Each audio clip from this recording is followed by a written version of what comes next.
Greatest hits to 1,000 eager fans. How a secret group of fascists is planning to take over the world.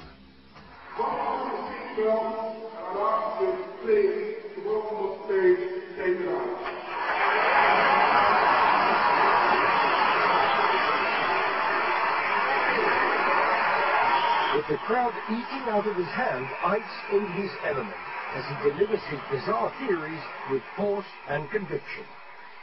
You have a secret agenda for literally the centralized fascist control. So where did this weird belief come from? And how has he managed to persuade thousands that there's some truth in what he says? David Icke was a successful footballer and an even more successful sports presenter. But an incident outside a local shop changed everything. Icke says he heard a voice inside his head, leading him to a book by the psychic Betty Shine. He tracked her down, and through their sessions, claims the message she was delivering was clear. He was the Son of God. She starts telling me that she's seeing in her mind this figure that is saying that they knew that I wanted them, whoever they are, to contact me.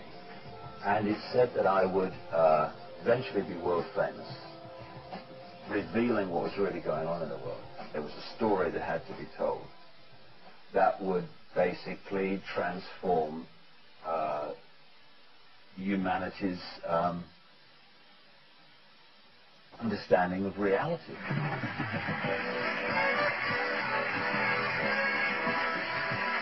But when Ike started telling his story in public, he was greeted with laughter and derision.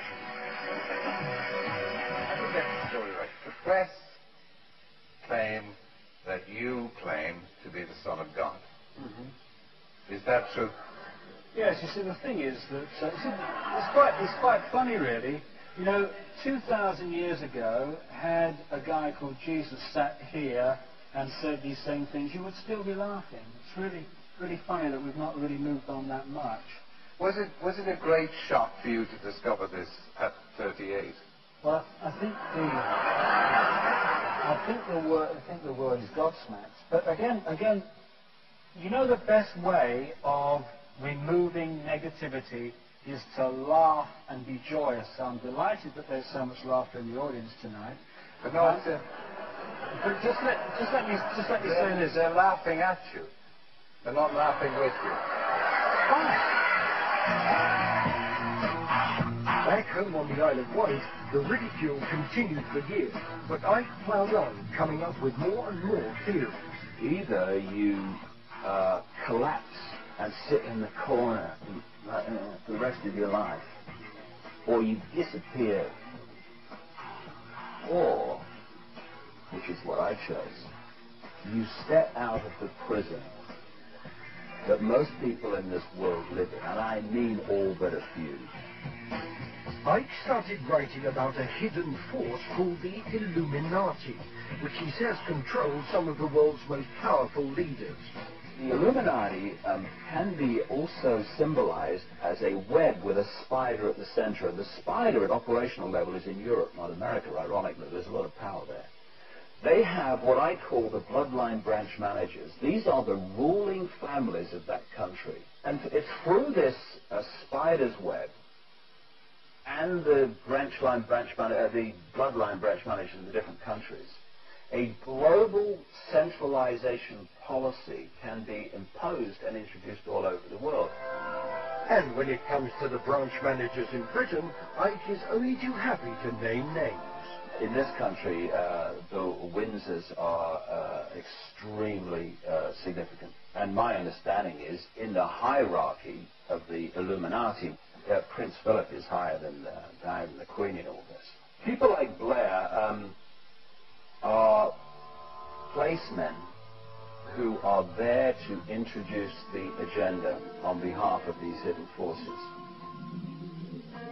And according to Ike, it was the hidden force that was responsible for the tragedy that occurred on September the 11th, 2001, a theory his followers are happy to believe.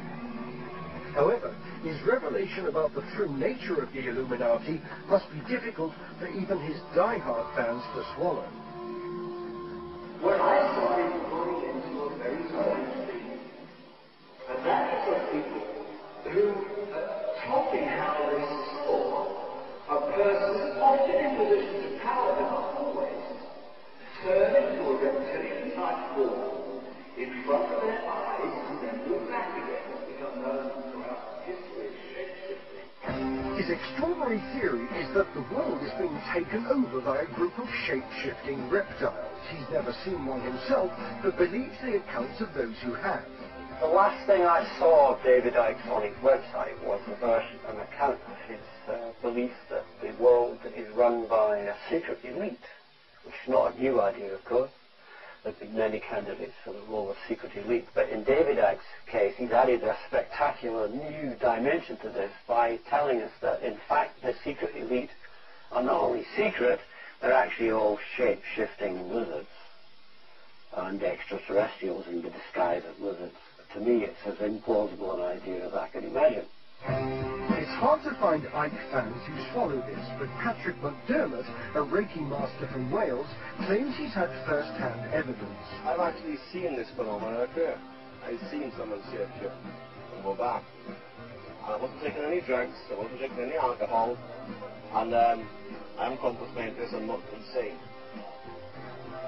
Whatever his fans think, Icke still attracts plenty of criticism. I think David Icke has a very, very slim hold on rationality and a very slim hold on the basic criteria of evidence and inference. And most of what he writes is rubbish. But Icke is immune to criticism and determined to keep telling the public what he believes is the truth. Yes, I'm absolutely passionate about what I do.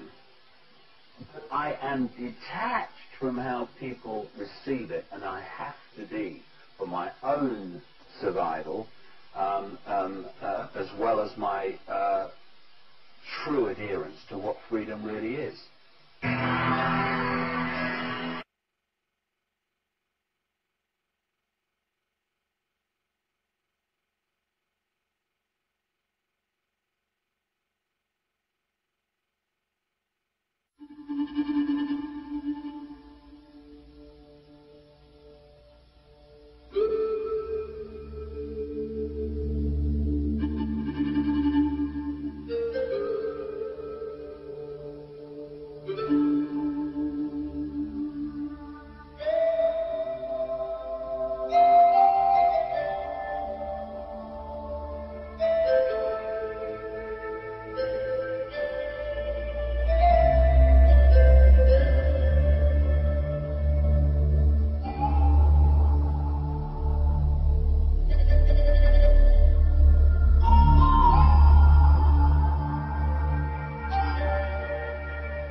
lock it up, you can burn it and bury it and pray that it dies, but it never will.